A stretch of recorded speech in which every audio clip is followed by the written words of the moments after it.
Picture this: a land split not just by geography, but by an ancient rivalry so fierce it echoed through mist-shrouded valleys and over windswept peaks. Imagine walking through a dense forest on the border where craggy hills slip into fertile valleys, the air thick with the scent of moss and whispered secrets, where every rustle seems to carry the memory of forgotten battles. Here, between hilltops brushed by clouds and the sprawling valley floors shimmering with streams and fields, there once raged a war forgotten by most historians and erased from common memory. A war not of kings and kingdoms, but of two very different peoples, the hill people and the valley lords. But who really won? And why has this clash been buried beneath layers of dust and silence? This might be the strangest thing about the Forgotten War. It wasn't fought with swords or armies in the way we think. Instead, it was a sprawling conflict carved out in the land itself, a slow dance of influence between those who knew the crags and cliffs of the highlands, the hill people, and those who ruled the lush, wide valleys below, the valley lords. Think of it less as a brutal confrontation, and more as a cosmic tug-of-war for the soul of the land. Their battles fought in stories, in laws, in cultural rites, and in the very ways they shaped the environment. Folklorists have long wondered why such a pivotal chapter in human history slipped through the cracks. Catherine Briggs, a pioneering figure in British folklore studies, noted in her 1950s journals that the narratives of lowland and upland folk clash not in legend, but in undercurrents of tradition and survival strategies. But what were these undercurrents exactly? And more importantly, what do they tell us about humanity's relationship with nature, society, and power? Let's travel back in time to the 13th century, to a place much like the Scottish Highlands or the rugged nooks of the Welsh Marches, territories where isolation bred fierce identities. The hill people were hardy, expert trackers, guardians of ancient forests and rocky passes, living in almost symbiotic relationship with wild creatures. Their voices could mimic the calls of birds, their footsteps barely disturbed the earth. To outsiders, they might have seemed almost mythic, part human, part mountain spirit. This should be no surprise considering they themselves believed they were descended from the earth's primordial forces, embodiments of endurance and wildness. Contrast this with the valley lords, who controlled the floodplains and fertile lands below. Their wealth came from rivers that fed endless fields and from trade routes snaking through the valleys. They built the first true towns, their halls echoing with political intrigue and growing influence. These lords saw themselves as civilizers, builders of order in a raw world, champions of laws and boundaries, but also of culture and art. Their power was visible, measured in stone castles and feasts, while the hill people's strength lay in silence and survival. The tension between these two was not merely political but fundamental: wildness against order, invisibility against dominance, endurance against expansion. But the war, the Forgotten War, did not explode overnight. It grew slowly as these two cultures met in contested territories. In late autumn, it was said, the hill people would descend like shadows into the valley's edge, not to raid, but to remind the lords that the hills claimed them still. Likewise, the valley lords sent envoys, sometimes merchants, sometimes soldiers, to negotiate control and assert power. Sometimes gifts were exchanged shaped from stone and wood, other times threats veiled as diplomacy. These interactions formed the backbone of the conflict, a push and pull that neither side fully won, at least, not in the straightforward way history records. The most vivid account of this struggle comes from an old tale collected by the Welsh folklorist Elias Owen during the 19th century. It tells of a hill chieftain named Branwich, who in a moment of desperation challenged the valley lord Emrys to a duel that would decide the fate of the contested land. Their battlefield was not a field, but a narrow ridge above the valley richly carpeted with heather and wildflowers, where the wind's howl could drown out the clash of weapons. But instead of a simple fight, the duel was a contest of wisdom, endurance, and respect for the land. They exchanged riddles, tested each other's survival skills, and even demonstrated acts of protection for the wildlife around them. The story goes that after days without clear victory, Branwich and Emrys came to a silent understanding. They acknowledged that the land needed both wildness and order, the hills and the valleys intertwined like breath and heartbeat. The tale ends with their agreement to carve the borders not by conquest, but by alliance, blending practices from both sides. seasonal migration from the hills and agricultural knowledge from the valleys. This should be no surprise, because what these tales really reveal is less a history of winners and losers, and more a lesson about balance and coexistence. The hill people, with their profound knowledge of mountain plants and animals, were the original environmental activists. They served as nature's version of security cameras, alert to any disruption in the land's delicate rhythm. Their cultural role was akin to what we might call ancient therapy sessions. Members of the community who understood healing not just of the body, but of the land and soul. Meanwhile, the valley lords acted as the medieval social workers, organizing communities, enforcing laws, maintaining human settlements. Their innovations in irrigation and crop rotation showed respect for the soil's limits, ensuring survival for generations. But their ways also imposed hard boundaries, fences, and hierarchies that sometimes clashed violently with the hill people's freedom and fluid territories. Imagine the sound of clashing ideals riding the winds through those hills and valleys. The sharp call of a hawk above rocky crags, the rhythmic chopping of wood below, the whispered meetings by hearth fires, where strategies were formed not just for fighting, but for protecting a way of life. So why did this story all but vanish from our history books?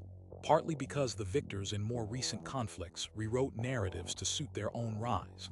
The Valley Lords' descendants, who came to dominate the region, favored records highlighting their power and civilization rather than the resilient, often invisible, highland communities. But beneath the official histories lie traces in place names, folk songs, and even dialects that hint at the ancient duality. We've lost something precious in forgetting this story, the nuanced relationship between nature and society, between wild freedom and structured life. As land use changed with industrialization and urban expansion, that fragile balance was supplanted. The hills emptied as younger generations moved to growing cities in the valleys below, and the old ways faded like morning mist under the sun's glare. The hill people today are not a recognized tribe, but exist more as folklore whispers, figures in stories meant to remind us of endurance and mystery. The Valley Lord's legacy continues in the towns and infrastructure, but often at a cost, a growing disconnect from the natural rhythms once so integral to human survival. The stories tell us something else as well, about identity forged through adversity and culture shaped by landscape. Anthropology suggests that such borderland communities, caught between contrasting geographies and peoples, developed unique customs that resisted simple categorization. It wasn't about domination or erasure, but about negotiation and survival. Could this be why we don't truly know who won?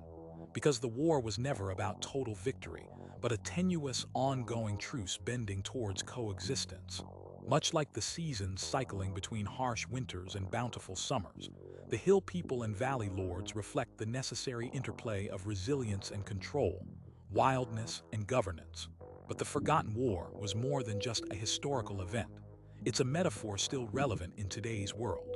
In an age when modern society struggles to balance progress with preservation, remembering this ancient rivalry invites us to rethink how we relate to the environments we inhabit.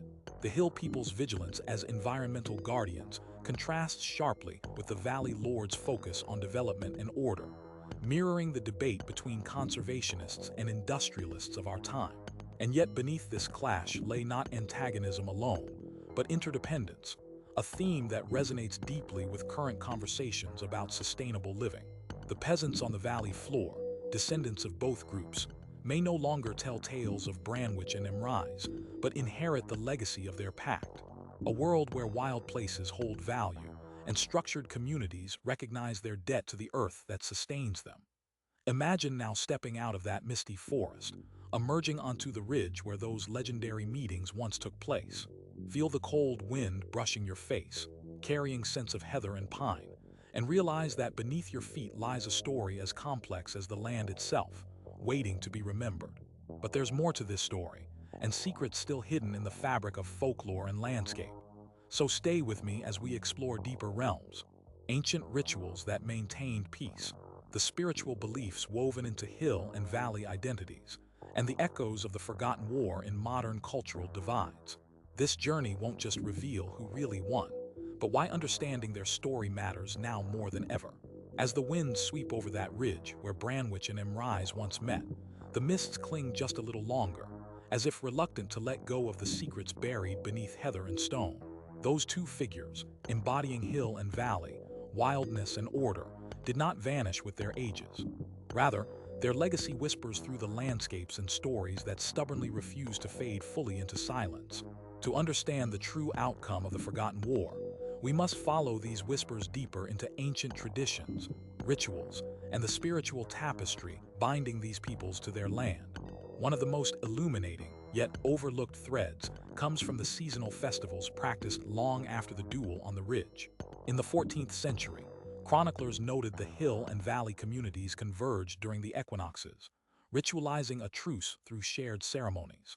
The hill folk would bring gifts of sprigs and wild herbs, symbols of enduring wildness, while the valley dwellers offered bread and wine, metaphors for cultivated abundance. These rites weren't merely symbolic but practical oaths, contracts made in the language of nature itself. Catherine Briggs referenced these practices in her analysis of Celtic borderland customs, interpreting them as a form of ancient governance where respect for the environment codified peace. This reveals that the war's end was not about conquest but covenant.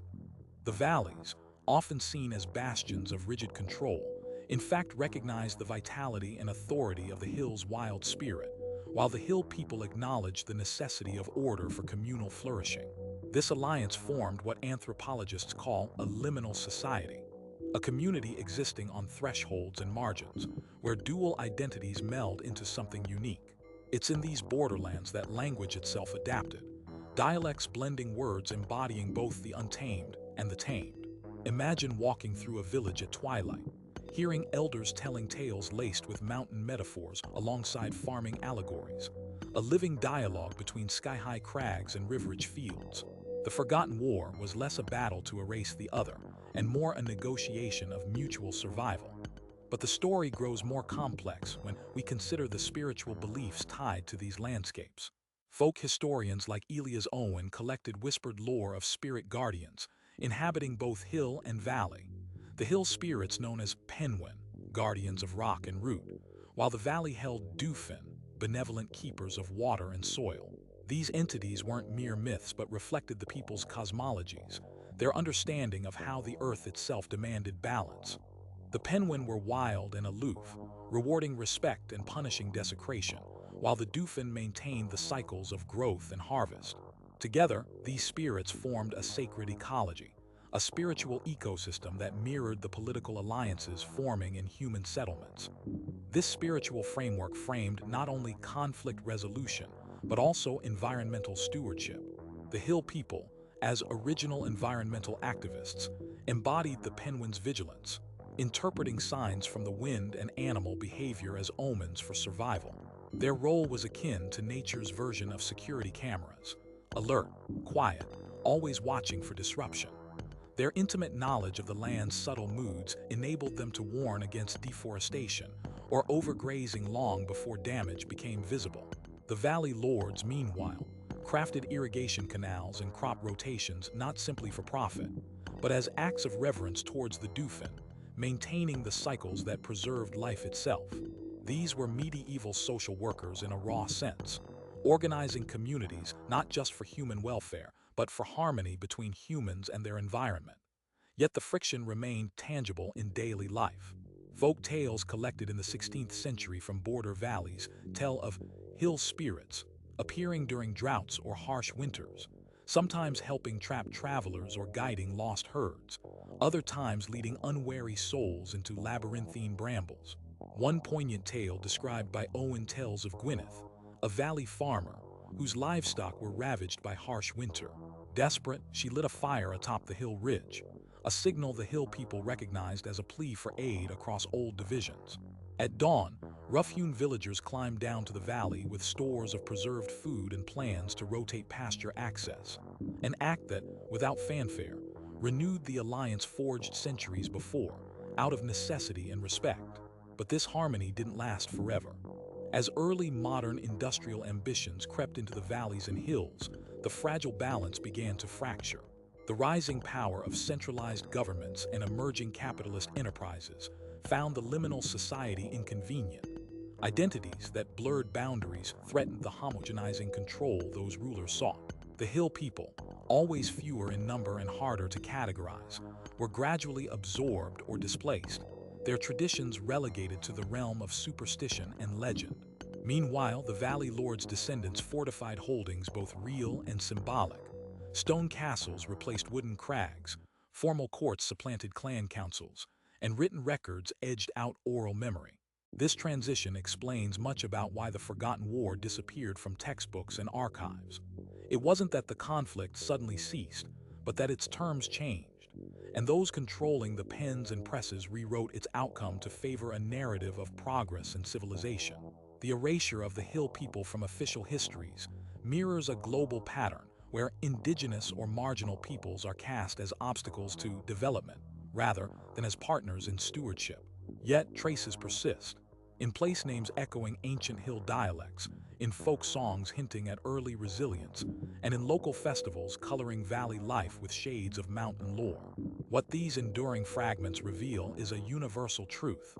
Identity forged in contested landscapes often breeds a syncretic culture, one that resists simple victory or defeat. The Forgotten War's real winner, then, is not a people, but the complex hybrid legacy that enabled survival amid competing claims. This legacy speaks to the human capacity to adapt, to negotiate not only with neighbors but with nature itself. If we lift our gaze from the centuries-old struggles to the present, the parallels become striking. The hill people's role as early environmental guardians resonates powerfully amidst today's climate crisis and debates over land use. They remind us of the importance of intimate knowledge and respect for wild ecosystems, something modern conservation efforts strive to recover. The Valley Lords' focus on order and community infrastructure mirrors our ongoing challenges of urban planning and resource management, balancing human needs with ecological limits. Their uneasy but necessary blending of wildness and control is precisely where modern society finds itself, wrestling with how to grow without destroying. But even today, the tension lingers not just on maps, but in cultural divides between rural and urban populations, between those who champion tradition and those who push innovation. In these fissures, we see the Forgotten War's invisible imprint, a reminder that progress without respect for the past and the natural order risks repeating ancient conflicts in new forms. Imagine now standing on the ridge at dusk, the valley lights flickering like distant stars beneath you, while the hills darken to deep twilight. You feel the weight of centuries beneath your feet, the breath of ancestors mingling with the rustle of heather. In this moment, the war feels less about winners and losers and more about a covenant, an ongoing dialogue between humanity and the earth, between wildness and structure, threat and care. These stories remind us that history is not simply a record of conquerors, but also a chorus of those who endured, adapted, and shaped the world in quieter, profound ways. In forgetting the war, we have lost not just a conflict but a vision of coexistence, a model for negotiating difference with respect rather than dominance. So what can we reclaim from the Forgotten War? Perhaps a renewed sense of belonging to place, an openness to complexity beyond black and white narratives, and a mindfulness toward the delicate balance sustaining life. If we listen to the echoes carried by wind and river, by tale and ritual, we uncover ancient wisdom wrapped in myth, wisdom urging us to honor both the mountain's wild heart and the valley's quiet courage. As you reflect on this, consider the stories in your own family, community, and landscape.